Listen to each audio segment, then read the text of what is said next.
Boa noite, ou bom dia, ou boa tarde, depende da hora que você estiver assistindo essa live depois que ela for ao ar. Meu nome é Afonso Borges, eu faço o projeto Sempre um Papo há 36 anos, basicamente em Belo Horizonte, diversas capitais brasileiras, mas hoje a gente fala 36 anos, mas na verdade 34, de forma presencial, e 2 anos e meio já nesse mundo líquido, né, nesse mundo de plásticos e vidros que a pandemia nos lançou. Para nós do Projeto Sempre um Papo, nem tão complicado foi assim, porque a gente já grava os programas presenciais há cerca de 20, 25 anos e os deposita e os lança aqui, nesse ambiente que você está assistindo, que é o ambiente do YouTube. O YouTube do Sempre um Papo tem mais de 600 programas gravados ao longo destes tantos anos de trabalho. Pode começar aí a maratonar, que daqui 3 meses a gente conversa, tá? Hoje, a gente realiza Sempre um Papo, patrocinado pelo Instituto Cultural Vale, na cidade de Itabira. E, para tanto, nós convidamos o Pierre Rupprecht, que é da SP Leituras, para quem não sabe. SP Leitura é a Associação Paulista de Bibliotecas e Leitura, que administra a Biblioteca São Paulo, lembra onde era o Carandiru? E a Biblioteca Parque Vila Lobos. Além disso, todo o sistema estadual de bibliotecas públicas do Estado de São Paulo. Além disso, mais um monte de coisa. Então, para a gente falar desse mundo das bibliotecas públicas e tudo que envolve, tudo que está ao redor disso, o Pierre está aqui com a gente, a quem eu agradeço muitíssimo. Boa noite, Pierre. Boa noite, uma alegria imensa estar com você de novo, Afonso. Sempre um papo é um guia para todos nós, né? Quer dizer, a gente se mira no Sempre um Papo para saber o que tem que fazer certo e errado. E, então, é uma enorme alegria estar aqui e poder falar de biblioteca, que você sabe é uma paixão, né? Pois é, para mim também é um momento muito especial, porque além de ter a honra de ser conselheiro, né, da SP Leituras, hoje a SP Leituras comemora 12 anos, então não poderia deixar de ter essa conversa aqui, mas vamos lá, nós temos muitos espectadores nos assistindo, a quem agradeço a audiência, e desde já, conta para a gente o que é a SP Leitura e também o que significa esses 12 anos de trabalho. Beleza. Bom, nós não temos 36 anos, né? Não somos adultos já, já maduros e tal, né? A gente ainda é pré-adolescente com 12 anos, né? Mas estamos fazendo uma trilha bem interessante. A SP Leituras é uma organização social de cultura, é um tipo de ONG que é qualificado para gerir equipamentos e programas de cultura, né? E nós temos um contrato com o governo do Estado de São Paulo, mediante o qual a gente administra essas duas bibliotecas que você mencionou, que são bibliotecas diferentes, vamos dizer assim, né? A gente fala um pouquinho delas, né? O sistema, nós acabamos de lançar a Biblion, uma biblioteca digital, nós também administramos uma biblioteca de empresa, e a gente está envolvido em vários projetos, né? Projeto de apoio ao desenvolvimento de biblioteca comunitária, em vários projetos ligados à questão da biblioteca, da leitura, da literatura e do conhecimento. Né?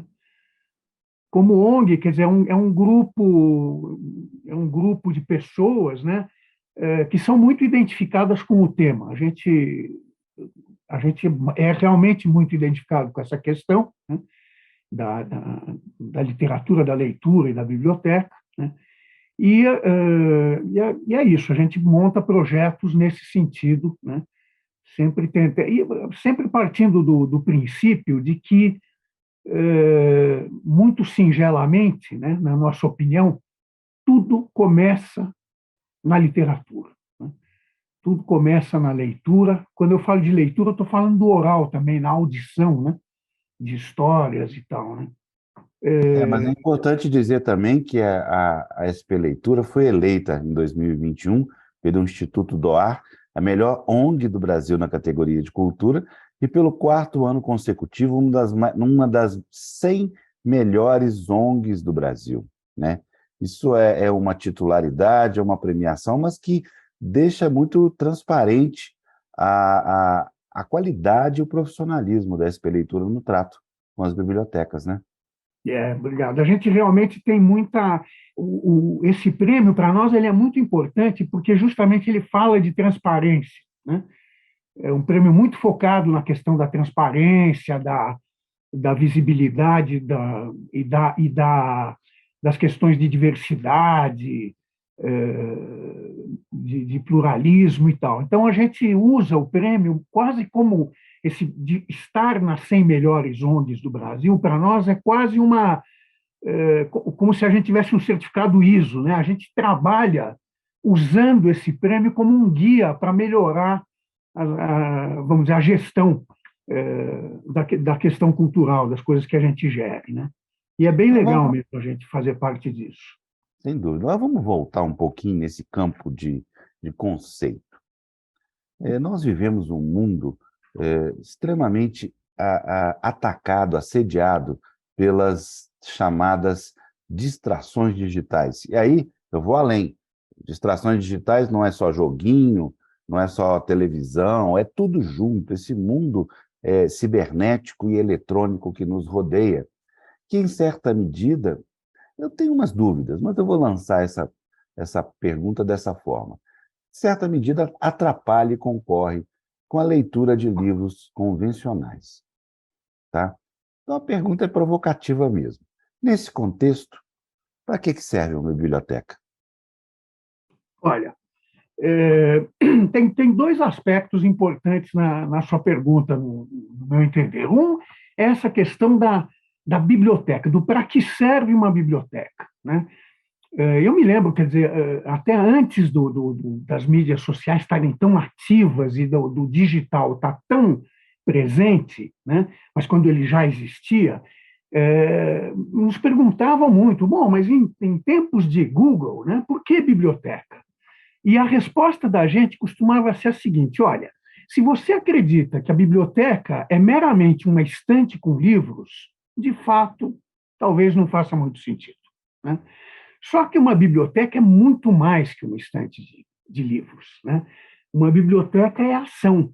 Estante é móvel, né? Você vai encontrar na loja de móveis. Numa biblioteca, você vai encontrar ações ligadas à comunidade, evidentemente, a qual a biblioteca cerca, e ligadas à questão do conhecimento, da cultura, da literatura, né? E essas são as funções que a biblioteca tem que preencher. A gente costuma dizer que nas bibliotecas públicas, principalmente nas públicas, tá? Quatro eixos orientam as nossas ações. Um é que uma biblioteca pública existe como uma plataforma de conhecimento, né? Para construção autônoma, não é uma escola, não é um curso, é um lugar onde cada um entra com um projeto, ou sem projeto nenhum, né? E a biblioteca tem que ir lá para servir como plataforma para alimentar essa pessoa com materiais, com livros, com conhecimento e com contatos com, com pessoas. Sinergias, né? O que a gente pode chamar de. Exatamente. Nesse sentido, a gente diz que uma boa biblioteca, nós temos um bibliotecário americano muito interessante que fala isso. Ele fala uma boa biblioteca constrói comunidades. Não é que ele vai construir a comunidade que está ao lado, ela constrói comunidades de interesse, né? Ela bota junto pessoas que têm interesses iguais, embora possam ter visões diferentes, né? Então, a biblioteca é um espaço ótimo para você discutir pluralismo, diversidade, conhecimento e tal, né? Fora isso, a biblioteca é, segundo o eixo, a casa da palavra, de fato, né? É o lugar onde a literatura encontra uma acolhida, né? E espaço para ser transacionada entre as pessoas, né? Para ser lida em conjunto, lida sozinha, clubes de leitura e tal. E a literatura traz uns valores incríveis para a biblioteca, né? O primeiro é esse, da profunda pluralidade e diversidade, porque a literatura, na verdade, te permite entrar em contato com a alteridade, com coisas que você nunca imaginou que existiriam, com locais que você não conhece, com ideias que você talvez não conheça, né? Com modos de ver diferentes. Quer dizer, é um tremendo acesso seguro ao diferente, né? E a biblioteca deve ser a mesma coisa, né? Uma plataforma segura para você conhecer e entrar em contato com a diferença também. Biblioteca é também, em terceiro lugar, um ponto de uma praça cultural, um lugar onde culturas se encontram, onde pessoas que carregam cultura, todo mundo que entra na biblioteca tem conhecimento, tem algum conhecimento. E esse conhecimento faz parte do conhecimento que está disponível nessa plataforma, né? Então, é um local para encontros de pessoas, né? Para comungarem ideias, para se divertirem juntos, se for o caso, para ter um convívio familiar, para seja o que for, né? E, por fim, e esta é uma função urbana que as bibliotecas estão assumindo mundo afora, as bibliotecas estão se transformando em uma espécie de sala de estar gratuita, digamos assim, nas cidades onde elas estão. É um dos raros lugares em que você entra e você não é obrigado a nada. Você não paga, né? Você não tem que fazer nada, você não é obrigado a fazer. Você faz o que você quiser, é um espaço de liberdade mesmo, né? É um espaço e qualquer pessoa que use a biblioteca porque precisa de um pouco de silêncio, um pouco de liberdade, um pouco de contato humano, a biblioteca é um lugar autêntico para você fazer isso, né? Esse papel ele é cada vez mais importante no mundo inteiro, né? Então, A tudo gente isso... aí começa a estar falando de acolhimento, né? Que é uma Exatamente. área do mundo urbano muito, muito sofrida, né? Muito em decadência e também muito pouco utilizada, né? Exatamente. Então, a característica básica, por exemplo, dessas duas bibliotecas que a gente gere é exatamente, a palavra exatamente usada é essa, é acolhimento, né? Quer dizer, a primeira função da equipe da biblioteca é estar afetivamente, positivamente carregada para receber as pessoas que vão à biblioteca pelos motivos que forem, né? Tem gente que vai à biblioteca, por exemplo, para ver reconhecida a sua identidade, né? Nós sabemos, por exemplo, que existe uma importante, na maior parte do centro, em todos os centros urbanos no Brasil, importantes camadas de pessoas em situação de rua, né? São frequentadores de biblioteca e são bons frequentadores de biblioteca, com interesses muito variados, não é uma categoria social com uma cultura comum. Há muitas coisas diferentes que estão debaixo desse manto, né, desse nome de pessoa em situação de rua, né? E algumas dessas pessoas, a gente sabe qual é a reação normal das pessoas a uma pessoa em situação de rua. É ignorá-la, quer dizer, essas pessoas elas não têm sua identidade reconhecida, né? Elas andam na rua sob a égide da inexistência, né? E quando elas entram na biblioteca, elas têm identidade. Elas começam recebendo uma carteirinha, né? Elas têm identidade, elas são acolhidas, o que elas fazem é considerado legítimo, né? E elas vão e usam de mil maneiras diferentes, cada um tem o seu projeto. Usam a biblioteca para entrar em contato com suas famílias através dos computadores e da internet, usam a biblioteca para ter acesso a jornal, para usar as facilidades que a biblioteca oferece, né? Está sempre limpa, banheiro em ordem e tal, né? Para ler, evidentemente, para inclusive fazer grupos entre si e discutir questões comuns e tal. Então, tudo isso é uso muito legítimo da biblioteca, né? E isso não, quer dizer, você não emula isso com muita facilidade no meio digital, né? É, Começa exatamente. por aí, né?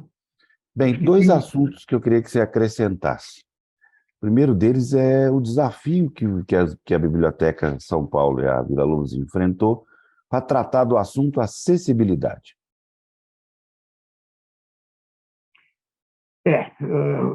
Bom, primeiro que quando a gente fala de acessibilidade, tem várias maneiras de compreender essa questão, né? Isso. Então, então, se a gente fala de acessibilidade física, acessibilidade social, acessibilidade, né? A acessibilidade é uma marca, quer dizer, é uma permanente preocupação da biblioteca, né? A gente, muitas vezes, quando se discute a questão da acessibilidade, nós somos acessíveis, não somos acessíveis. Eu acho que essa é uma discussão um pouco acaciana, porque, na verdade, a acessibilidade, a luta pela acessibilidade é um eterno caminhar, é um caminho, é uma estrada que você vai trilhando por ela, não para, não dá para você chegar e falar, bom, agora eu cheguei lá, não chegou. É um caminhar mesmo, né? E tá no DNA dessas bibliotecas desde o seu início, né? A gente tem, do ponto de vista da acessibilidade física, a gente tem um trabalho muito importante para pessoas com baixa visão ou sem visão, né? Através de dispositivos, mas também de programação, né? E a gente trabalha a questão da programação não no sentido de fazer uma programação especial para grupos com questões de acessibilidade, né? Mas no sentido de fazer programas universais que deem conta de dar condições de acesso a todo mundo, né? Então, esse é o caminho que a gente trilha, né? Quando a gente fala de acessibilidade de um ponto de vista mais amplo, né? Do ponto de vista do acesso mesmo, quer dizer, como é que uma biblioteca pode ser acesso para qualquer pessoa, para conhecimento, para debate, para literatura, etc., né? E eu acho que, no fundo, nós estamos sempre falando disso, né? Todas as acessibilidades terminam nesta conversa, né? Isso é uma coisa que tem que ser construída, evidentemente, com as pessoas, com quem está frequentando a biblioteca, né? Tá, mas do ponto de vista da acessibilidade prática, com Uhum. relação à baixa visão, vocês estão conseguindo equipamentos e toda porque é um maquinário, né? É uma tecnologia e normalmente não é barato, ainda tem isso, né? Do antigo Braille até modalidades mais modernas de interação com as pessoas, com os deficientes físicos em geral. Nessa questão da acessibilidade física, você tem razão. Quer dizer, muito disso depende de você ter equipamentos assistivos, né, que contribuam para você poder dar acesso, né? E a gente, quando nós começamos com essas duas bibliotecas, a gente começou muito bem equipado para tratar dessas questões, né? Também depende muito de ter equipes preparadas, porque não adianta você ter um monte de equipamento se tua equipe de atendimento não está preparada a lidar com o público, né? Quer dizer, a gente tem um exemplo muito clássico, né? Que é quando entra uma pessoa com problemas de visão, né? A equipe, às vezes, alguém mais amistoso já chega, já quer tocar e tal, e isso você tem que aprender a lidar com isso. É outro jeito de se aproximar das pessoas, é outra maneira de lidar.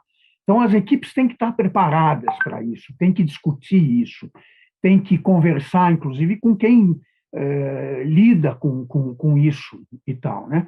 A questão dos equipamentos, quer dizer, a grande questão é como você vai se mantendo com, vamos dizer, atualizado com respeito a esses equipamentos, né?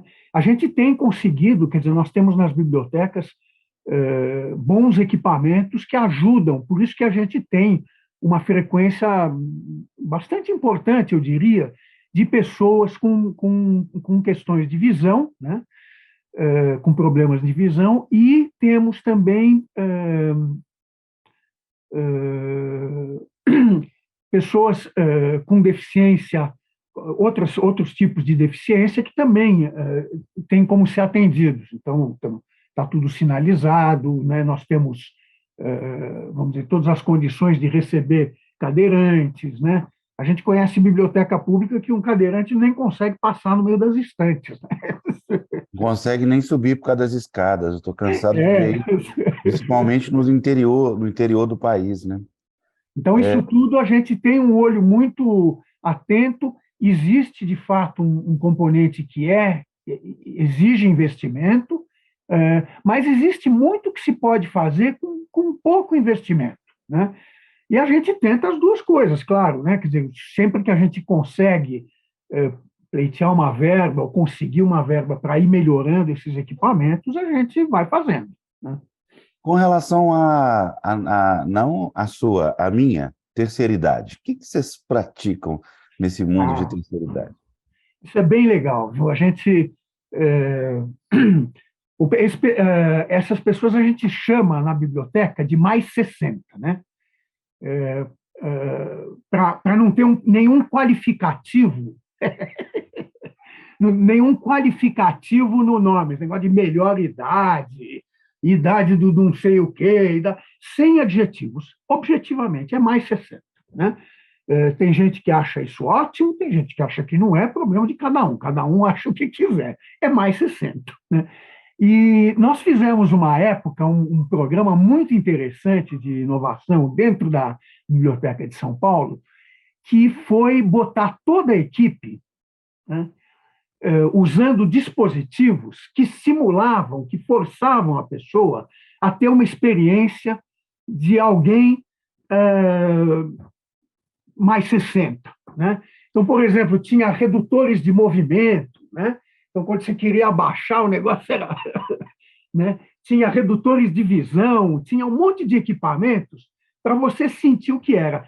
Porque a gente tinha essa ideia de que quando o pessoal que trabalha com isso sente na pele o que está acontecendo, a visão muda.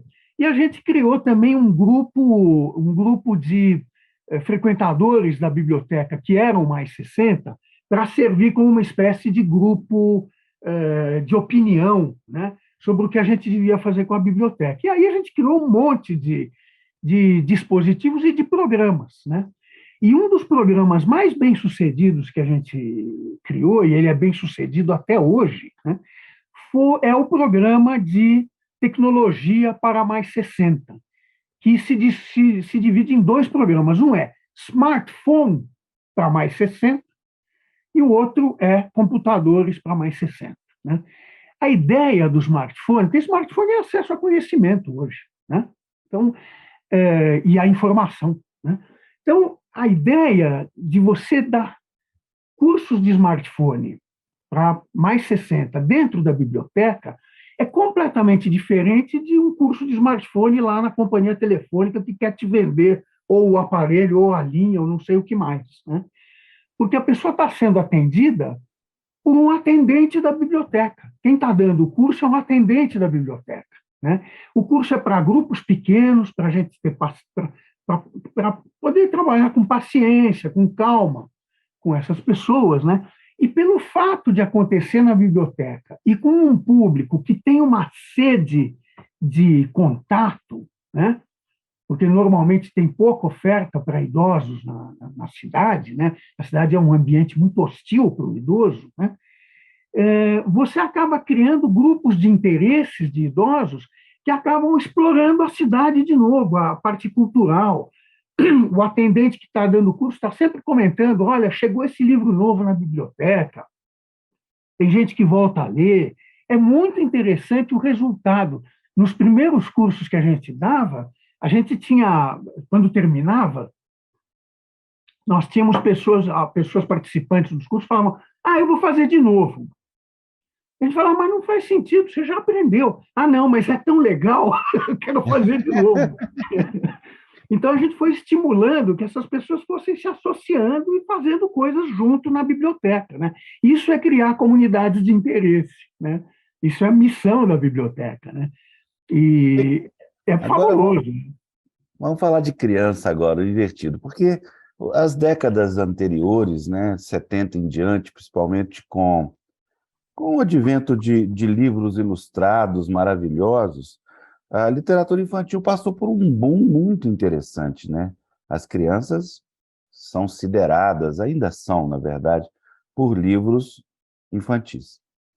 No entanto, hoje nós enfrentamos o querido celular como uma forma brutal. O celular virou o professor, substitui a mãe e o pai na ausência de entretenimento, e aí vai, coisas que até adoecem as crianças. Como é que as bibliotecas e a SP Leitura estão enfrentando esse desafio de contagiar novamente as crianças pelo livro?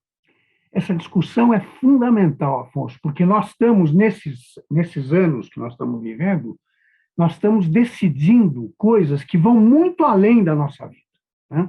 Nós estamos decidindo como é que as crianças, os futuros adultos, né, estão formando seus cérebros, estão formando sua capacidade de pensar, de refletir, de raciocinar, de imaginar, de se emocionar, né? E a gente foi confrontado com isso, com essa questão. Nós começamos há um bom tempo atrás um programa chamado Lê no Ninho. O Lê no Ninho é um programa destinado a crianças na primeira infância, 6 meses de idade até 4 anos de idade, mais ou menos isso, né? E o programa consiste basicamente em atender essas crianças junto com seu pai, sua mãe, seu cuidador, seu avô, tal, né? Sempre junto, porque o foco do programa é modificar o comportamento do adulto, né? Mostrando para ele que criar um espaço afetivamente positivo, né? Gostoso, prazeroso, em torno da herança cultural da família, em torno dos livros de imagem, de contar histórias, de brincar com palavras, nada que tenha a ver com alfabetização antecipada, porque isso também é um problema, né? Mas sim com contato com o mundo das histórias, tal, porque é aí que começa a literatura, né? A literatura começa no oral, né? Então, essa carga positiva que é dada pelos pais, né, vai ajudar muito essas crianças no futuro. E no presente, de cara, já transforma a família, porque traz felicidade para a família. Uma família que se dispõe a 2, 3 vezes por semana ficar junto em torno de histórias, se divertindo e cantando junta, já é uma família mais feliz, né? Claro. Então, já começa assim o programa, né? Falando que, olha, você já está ganhando, né? Mas isso também ajuda a formar essas mentes para o futuro. São mentes mais curiosas, mais abertas, mais imaginativas, tá? Isso garante que vai ser leitor? Não, garante nada, garante, né? Mas ajuda.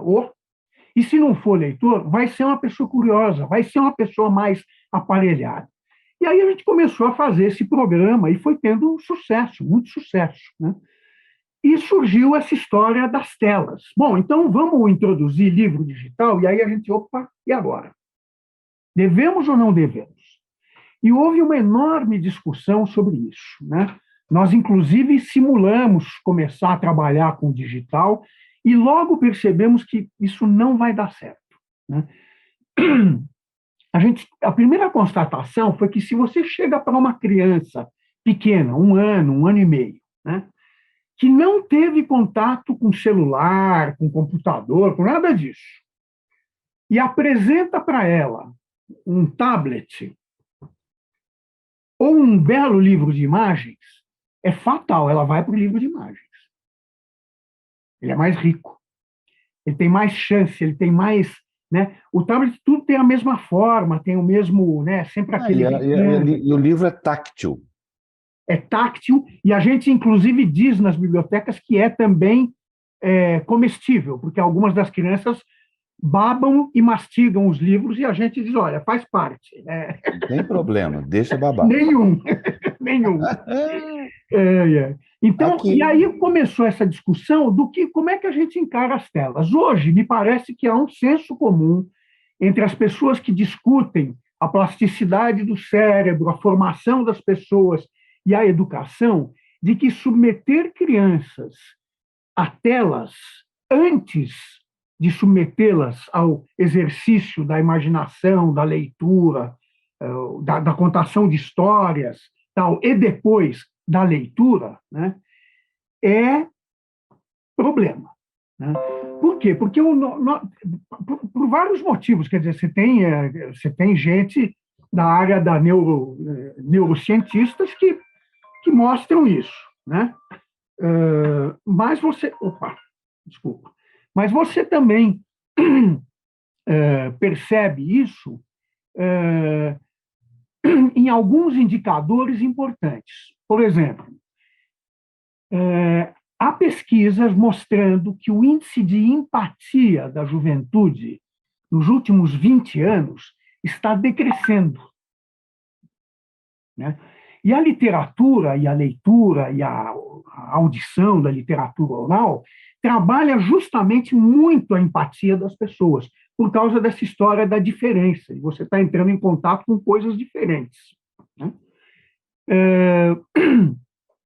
A outra constatação, e aí todos nós estamos vivendo isso, quer dizer, hoje, nesse mundo das telas, né, no que a gente está chamando de cultura digital, ou seja lá o nome que se dê a isso, né, existe uma lógica por trás que não é exatamente uma lógica para formar pessoas ou para tirar o que de melhor as pessoas têm, né? Para botar pessoas em contato e tal. A lógica é a lógica do clique, do eu preciso que você dê mais um clique. Né? Ou porque eu estou monetizando, ou porque eu preciso dessa popularidade, ou porque sei lá por quê. A lógica é eu preciso fazer esse cara dar um clique a mais. Quando você entra nessa lógica, você está suprimindo, ou você está tentando suprimir o direito da pessoa de parar, pensar, refletir e tal. E não existe leitura sem isto. Não existe leitura se você não é dono do seu tempo. Se o mecanismo é dono do seu tempo, se o celular é dono do seu tempo, não existe leitura.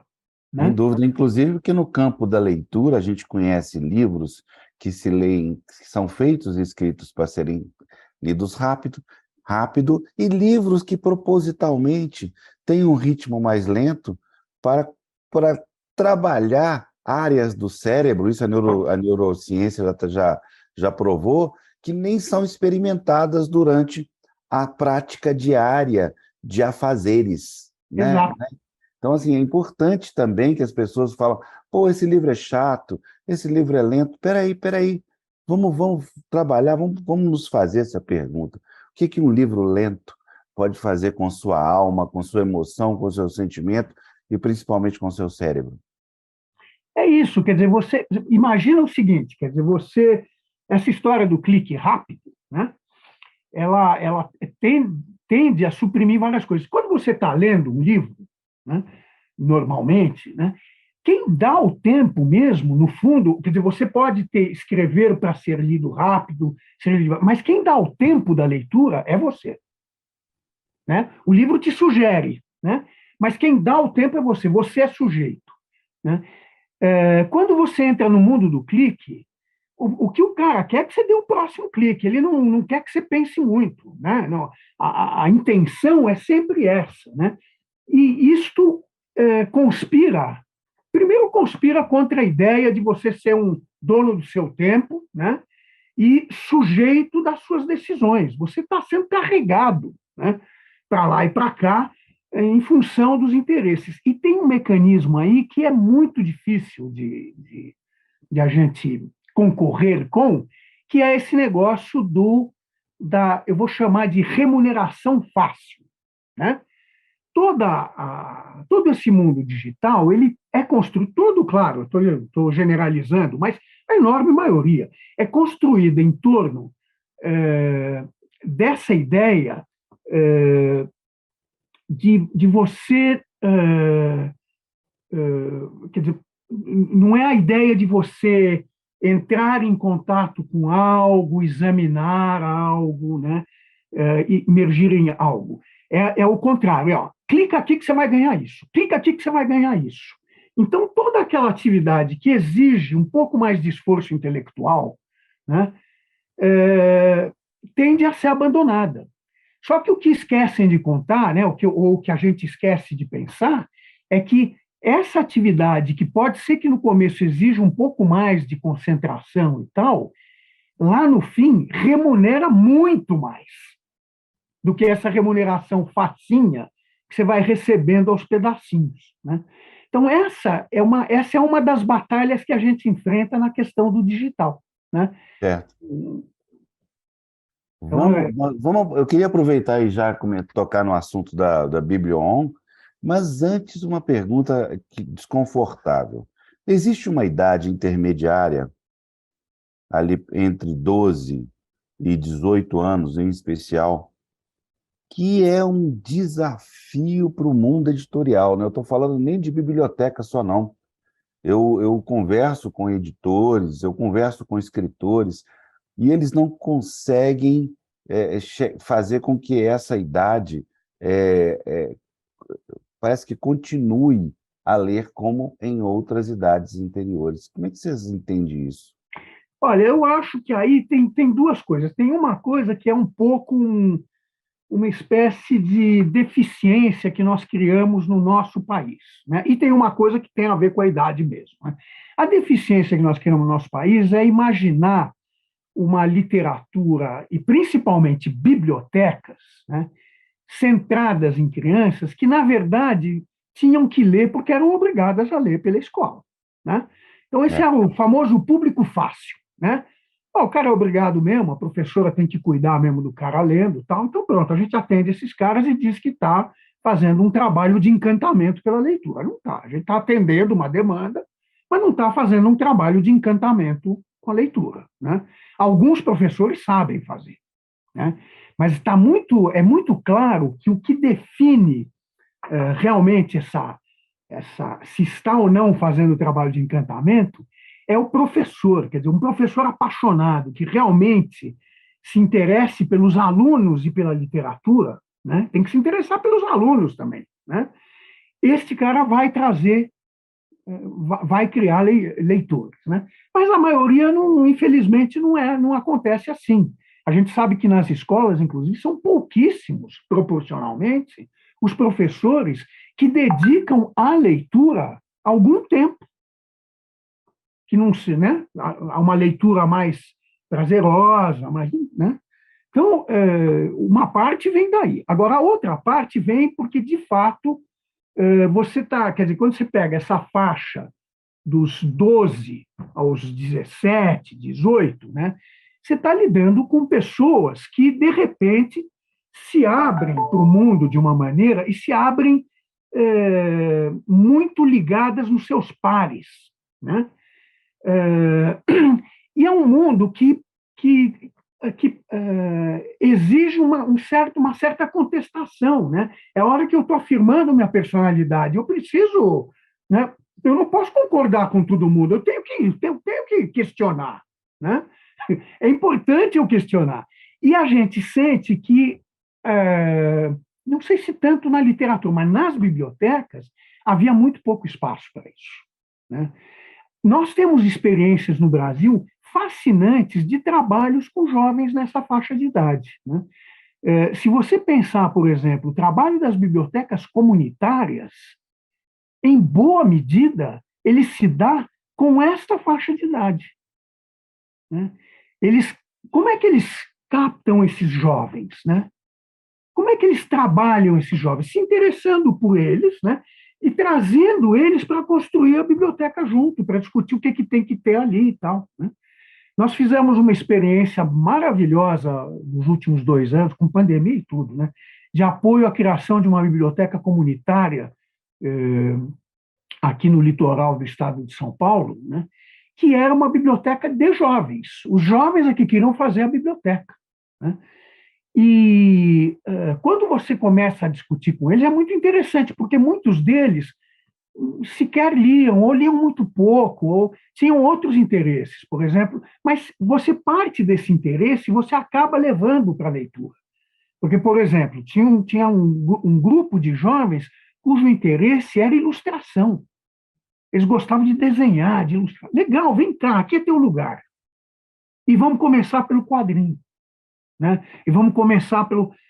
Ou então você tem outro grupo de jovens que é interessado nas telinhas, né? Ok, então vem cá, vamos olhar o que tem em termos de construção de história que a gente possa explorar nesse meio. Ou ajuda a gente com a divulgação desse projeto e tal. E você vai formando uma comunidade e essa comunidade começa a discutir interesses. Os interesses são os interesses humanos, né? Claro. E qual é o interesse deles? Eles querem falar sobre sexo, eles querem falar sobre amizade, eles querem falar sobre vida profissional, como é que vai ser a vida no futuro, eles querem falar sobre futuro, eles querem falar sobre a comunidade deles. E aí você vai mostrando como a literatura, né, e a leitura, né, são ferramentas incríveis para eles falarem, para eles se expressarem, né, e para eles receberem, né, digamos assim, inputs para ir montando o mundo deles, né? Eu fico pensando no queridíssimo, no anjo Pedro Muriel, que a gente conhece, né? Quando ele fala com todas as questões que ele tinha, né, físicas e tal, quando ele fala o que a literatura fez por ele, um poeta magnífico, né? Você conhece, um poeta extraordinário, sei que me apresentou, né? Quando ele fala do que a literatura deu a ele, né, é disso que você está falando com esses jovens, né? E esse é o momento de achar as pessoas é nessa idade mesmo. Então, quem está trabalhando a partir do interesse desses jovens está conseguindo, sem problema, trazê-los para o mundo da leitura. Bem, vamos então falar de um projeto que durou muito tempo para ser feito, que custou muitas mentes e pensamentos. É importante dizer isso antes de apresentar a Biblion, porque foi um trabalho danado para consolidar. É a Biblioteca Digital, lançada pela SP Leitura em conjunto com a Secretaria de Economia Criativa e Cultura do Estado de São Paulo, né? Um projeto também do governo de São Paulo, importante dizer. Eu queria que você contasse para as pessoas que estão nos assistindo o que é a Biblion. Então, a Biblion é isso, ela é a biblioteca digital gratuita do Estado de São Paulo, né? De São Paulo, né? Então, agora, uma biblioteca pública digital é um negócio meio complicado, né? Porque a gente sabe que, vamos dizer, o livro digital já existe há muito tempo, né? E a oferta de livros digitais também existe há muito tempo, embora no Brasil sempre foi um pouco resistente, né, a isso, o mundo da edição via com muita desconfiança isso, mas depois que veio a pandemia, acabou a desconfiança, acabou tudo, né? E agora, você encontrava livros digitais para comprar, né?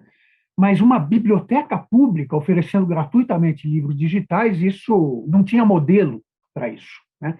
Então, a gente está estudando esse assunto desde 2011, 2012, né?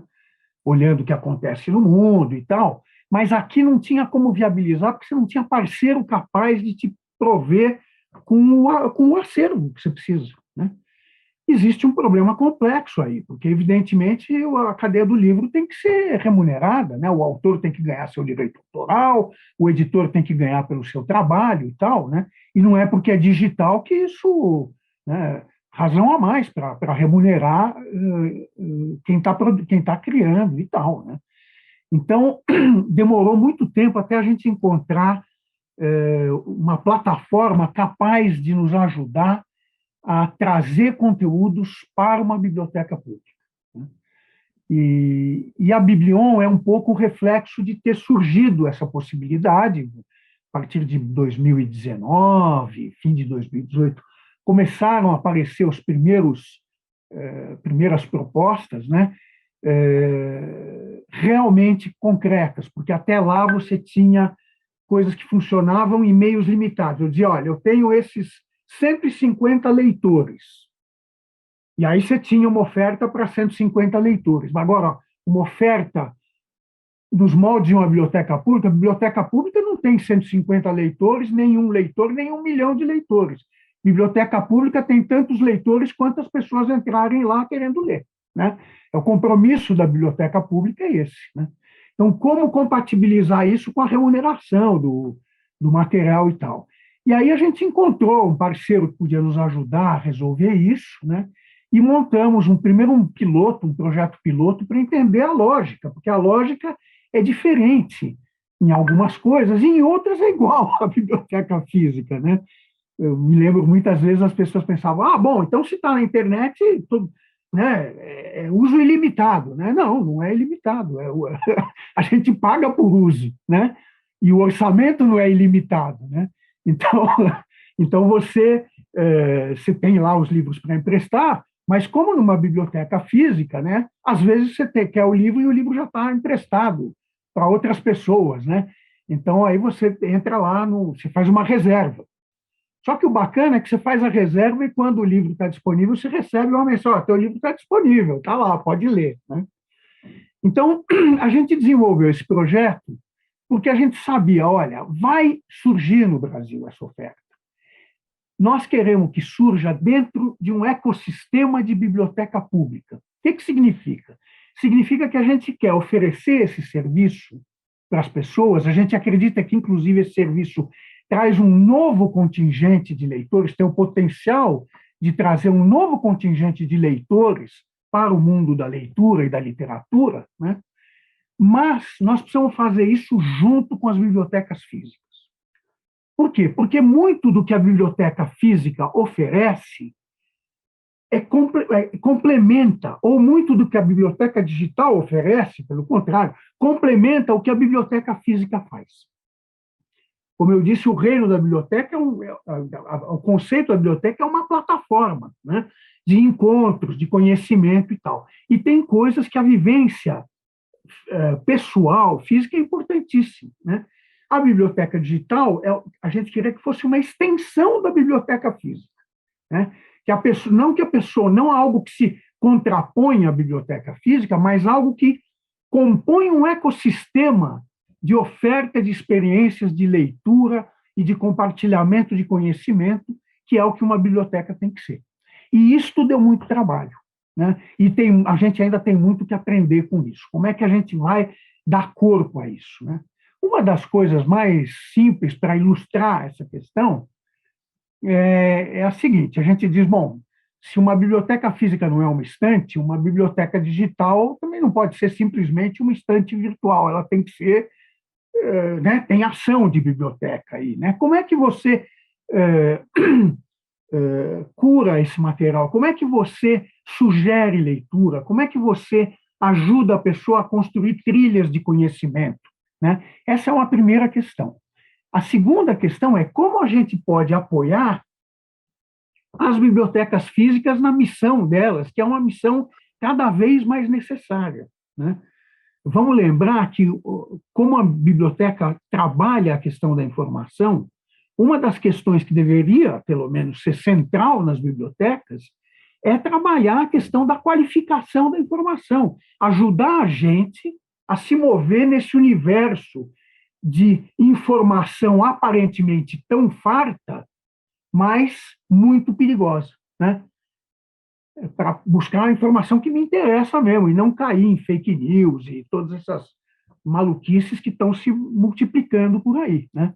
Isso é missão de biblioteca, né? Então, como é que a biblioteca digital pode trabalhar junto com a física? Uma das maneiras mais elementares para entender isso são os clubes de leitura, né? A gente descobriu, e a pandemia nos ajudou a gente, eu estou falando do Brasil, né, que o clube de leitura é um meio muito eficaz para sustentar leitores.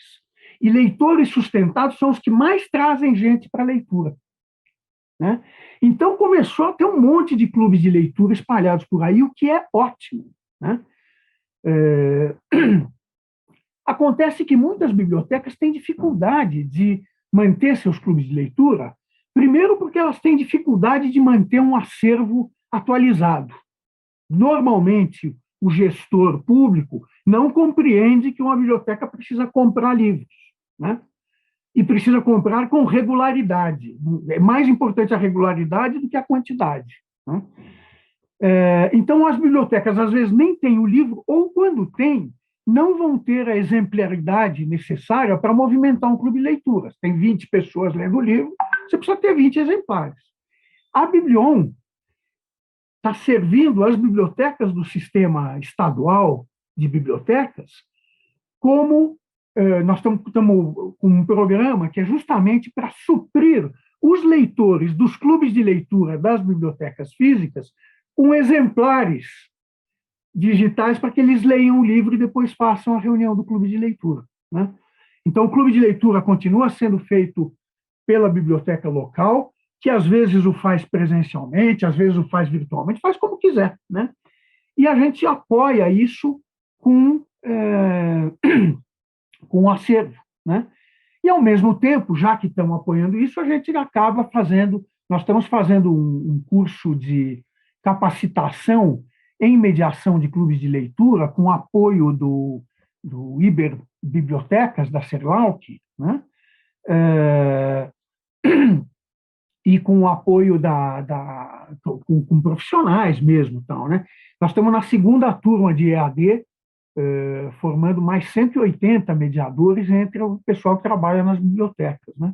Maravilha, isso é fundamental. A capacitação, às vezes relegada a segundo plano, dada um sentido prático de lidar com livros, né, que sempre todo mundo tem, mas sem ela não funciona. Agora, conta para mim como entra na Biblion, o que se faz, como tem acesso. Olha, é simplésimo, né? Biblion você pode entrar, primeiro, ela é acessível por qualquer dispositivo que você tenha, smartphone, tablet, computador, né? Qualquer dispositivo você tem acesso a ela.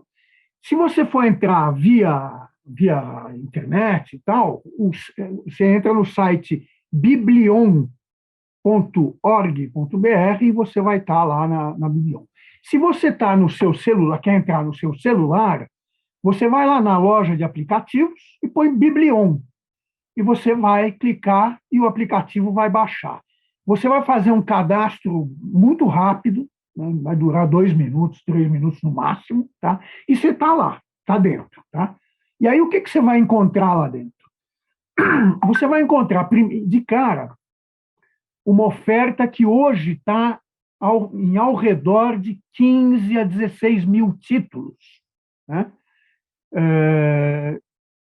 Principalmente de literatura, né? Ficção, literatura brasileira, literatura internacional, poesia, conto, e por aí vai, né? Atualidades, né? E história, ciências sociais, num nível de difusão, tá certo? Quer dizer, não é uma biblioteca universitária, não é mas é uma biblioteca geral, né? Centrada em literatura, né? Bastante interessante. Isso de cara, tá? Você vai encontrar na biblioteca, existem alguns carrosséis com sugestões, né? E esses carrosséis eles vão mudando. Então, tem lá, para você ler com seu filho. Aí vem uma sugestão de títulos, né? Ou então, literatura brasileira contemporânea. Nós temos um maravilhoso programa com a Unifesp, né, a Federal de São Paulo, o curso de letras da Unifesp, que se chama Literatura Brasileira no 21, né? Em que a gente faz resenhas e dá conta da produção da literatura brasileira contemporânea e tal, né? Então, tem muita literatura brasileira contemporânea e tem os títulos. Legal, legal. Você pode pesquisar por autor, por título. Tem todos aqueles brinquedos, né? Aquelas facilidades que o e-book tem, né? Aumenta a fonte, diminui fonte. É um resultado de um trabalho imenso que vocês espectadores, terão um prazer e outra coisa, além do prazer da leitura, é muito fácil de lidar, viu? Não fiquem inibidos em baixar o app e achar que não vai funcionar, não. É muito fácil de lidar. Bem, querido Pierre, este é uma atividade do Sempre um Papo, patrocinado pelo Instituto Cultural Vale, em Itabira. Então, essa pergunta é um pouco destinada para Itabira, que é uma cidade especial, porque tem Carlos Drummond de Andrade ali, mas, no geral, para as cidades do interior do país. Como você recomenda que uma biblioteca seja montada e deva funcionar? Olha, uma biblioteca pública, né? Na verdade, o ideal de um projeto de biblioteca pública é que ele seja montado com o público. Quer dizer, se a gente consegue envolver no projeto, né, os que a gente chamaria de patronos, ou usuários, ou utentes, ou o nome que você queira dar, né, da biblioteca, o teu projeto é um projeto que começa com um foco mais claro, né, e com uma oferta mais razoável, né, para a comunidade, né. Bibliotecas têm que servir às comunidades, né? Então, esse é o fundamento, né? Então, eu acho que o primeiro segredo é esse, descobrir os talentos locais, os interesses locais, a cultura local, a partir daí começar a construir um projeto de biblioteca, né? A gente vê muito ainda no Brasil, e via muito isso, né, no mundo inteiro, inclusive, bibliotecas que eram construídas em torno do acervo, né? Ou seja, as pessoas pensavam no acervo, né? E a partir do acervo saíam em busca do público. Então, o foco da biblioteca, na verdade, era o acervo, né?